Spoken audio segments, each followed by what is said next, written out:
then you feel over the moon afterwards. Yeah.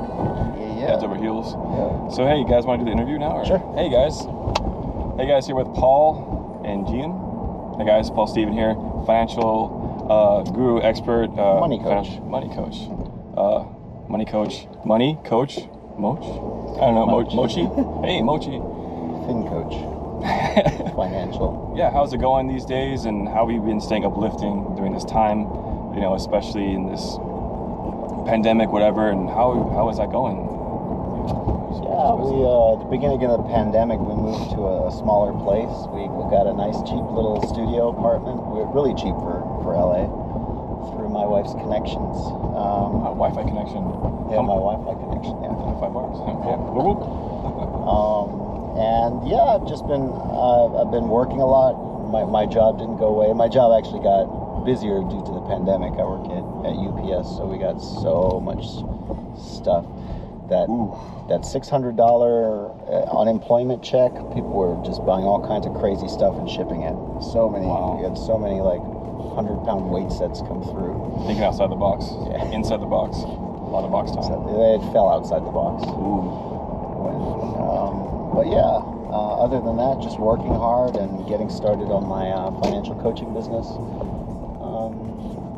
Yeah, just that. So UPS had a lot of ups and a lot of downs. Yes. UPS ups and downs. Yeah. So the financial coaching sounds really interesting. And just talking to you in the past couple of sessions made me realize about future and how just to invest in everything, and seeing the needs versus wants and everything. And so what's more about this, that like what is a good kind of beginning lesson for anyone who's thinking about investing or thinking where to put their money into? Well, I think the first thing you need to understand is to save your money. Like, before you can invest, you have to save your money. You have to spend less than you make, because without that, you'll never have money to invest. So always spend less than you make. And I mean, there's many things you can invest in, but like a young person would do well to invest in stocks, there's many things. There's bonds, there's real estate, there's businesses, there's all kinds of stuff you can invest your money into. But a nice passive strategy would just be to something, if you're not somebody who likes this stuff, who wants to invest incidentally and doesn't want to focus all their time on it, like a low cost index fund would be a great investment for most young people if you have 15, 20, 30 years to invest. Wow. So what is an index fund? It's like, I've heard it many times. Basically, generally, what would be an index fund? So an index fund is a fund, and a fund is just basically like a package deal of stocks. So you have a whole bunch of different companies in one package, one investment. And that's a fund, right? So, an index fund is a fund that contains all the stocks on an index. And an index is a list of stocks that gets tracked, sort of like the S&P 500, if you've heard of that, or the Dow Jones Industrial Average. That's 530 stocks, respectively. But the S&P 500 is, whenever people talk about the American stock market or the market, they're generally talking about the S&P 500, which is the 500 strongest, largest, most stable companies in America. Oh, so maybe like Amazon? Amazon's on there, Apple's on there. I don't know about Best Buy, but Visa's on there. Michael's could be there? Possibly, yeah. It's 500 is a lot of companies. That's a lot. Yeah, anything above, I believe, 2 billion in market capitalization. IKEA is a Swedish company, so it's probably not on the US the S&P 500, but it could be. I don't know. I see. Yeah. So what has your been the story about success you're now a millionaire? I am now a millionaire. Rumor has it you're a millionaire. Lumber told you, yeah. Yeah, right. So how have you been making? I've been crowing about it on Facebook since January. Tweeting about it, crowing about it. Tweeting about it. Little bird. Bird. Yeah. Little bird says. So how have you been making dollars and making sense in this process? Like, where did you start saving? What motivated you to start that process? And how did you start? Did you start with a lot of money to invest, or did you start just? I started in debt. I grew up in Africa during my teenage years, and when I came back to the States at 19, my parents were missionaries. Oh, okay. When I came back to the States at 19, I moved right here to Pasadena. Okay, we're here. Right up the street, yeah. Down memory lane for you. Yep. Definitely, yeah. We're in store. 2003, I was 19, came back. I didn't know anything about American culture, American life. I was essentially an immigrant. I had no support system. I was here on my own. I didn't have any family. So it was difficult. And, my whole life I wanted, we grew up kind of poor, poorer than most people. And I wanted stability and security. So money had an appeal to me. And then eventually I joined the military at 21. I dug myself out of $25,000 of debt. It was mostly car debt, but also credit cards. But yeah, it took me 4 years to pay off $25,000 in debt, and then another 4 years later, after I hit zero, I had $150,000. Wow. And I like to say that's because of interest being like a rowboat. So when you're in debt, interest is working against you. It's like you're rowing upstream. But when you're out of debt and you're investing, the interest is working for you. You're rowing downstream. So you get further than you would by your own power. And now we're live streaming. And now we are live streaming. That's actually really nice. That it's really about the freedom then. Like once you're broken away from the chains, you're more, and then things just. Wow. You're free to live your life on your own terms when you have money. Your 2/3 of life's problems, I believe, come from not having enough money. Health problems, not having enough money. If you can hire the best doctors, get the best medicine. Legal problems, not having enough money. You just need to get the right lawyer. Right. Having a bad job, crappy boss. That was me. It's green. It was, yeah. We're talking about green. It's green, so. All these things can be solved with enough money. There's some things that can't be solved, but that's why I said it's 2/3 of life's problems, not all of them. Right. Wow. So, what would be like the advice for anyone searching the first step to do or motivation or kind of advice for the person getting out of debt? Well, I'd say, how bad do you want it? Right. How bad do you want it? And knowing that, there's ways of I can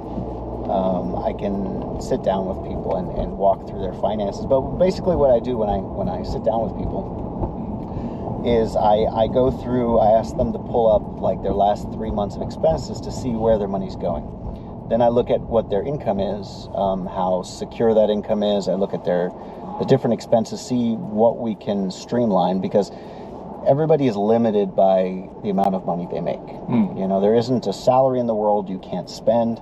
You might think $5,000 a month is a lot, but there's celebrities that spend $2 million a month. So really, there's no salary in the world you can't spend, and you have to work within your limitations and your confines. So I made, over the past 11 years that it took me to go from zero to $1 million, I made an average of $59,000 a year take-home income.